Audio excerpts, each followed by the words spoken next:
قائم کرے گا. اس کے لیے قرآن سورہ رحمان میں اللہ تعالیٰ نے یہی کہا ہے. سورہ رحمان میں زمین آسمان کی تخلیق کے ساتھ ترازو کا بیان ہے.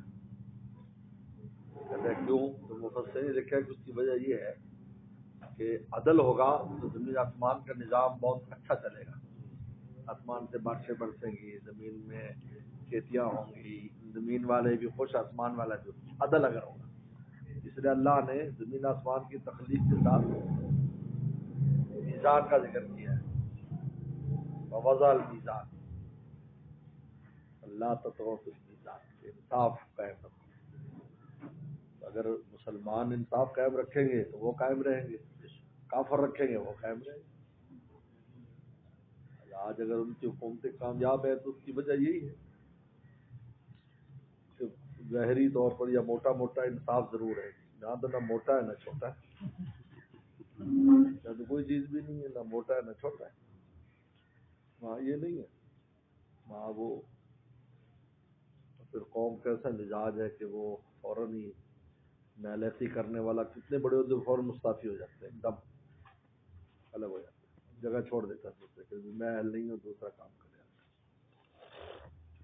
یہاں تو خبریں لتا نے پھر نہیں چھڑ دے پہ میں جوانوں نے سیٹاں ساڈے اپنے ویکھ لو بابے بڈھے نہ کسی کام دے نہ کار دے، لیکن انہوں نے آدھے نو مرواتا بھی مر گئے تو دوجا نو سکی گئی. یہ انصاف جو نا اصلاح الانصاف من نفس، اپنی جان سے انصاف شروع ہوتا ہے.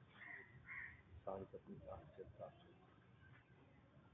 اور ان کے یہاں یہ ہے، انہوں نے یہ چیز سیکھ لی، اس کو سمجھ لیا. ہم سے سمجھا عدل و انصاف کے ساتھ حکومتیں، جو کہ کامیاب ہماری حکومتیں عدل و انصاف سے رہی. امام عادل پہلے نمبر پر، عرش کے سائے کے نیچے امام عادل بادشاہ مسلمان سب سے پہلے عرش کا سایہ اس کو ملے گا، پھر سب کو. کیونکہ اس کے زیر سایہ ہی لوگ باتیں کرتے تھے، نیکیاں کرتے تھے، اب اس سے کھاتے تھے. وہ عدل کرتا ہے تو حکومت قائم رہے گی، راحتیں ملیں گی، نعمتوں کی فراوانی ہوگی، مخلوق خوش ہے تو سارا کچھ اس کے کھاتے تھے. امام عادل پہلا عرش کا سایہ اس کو ملے گا.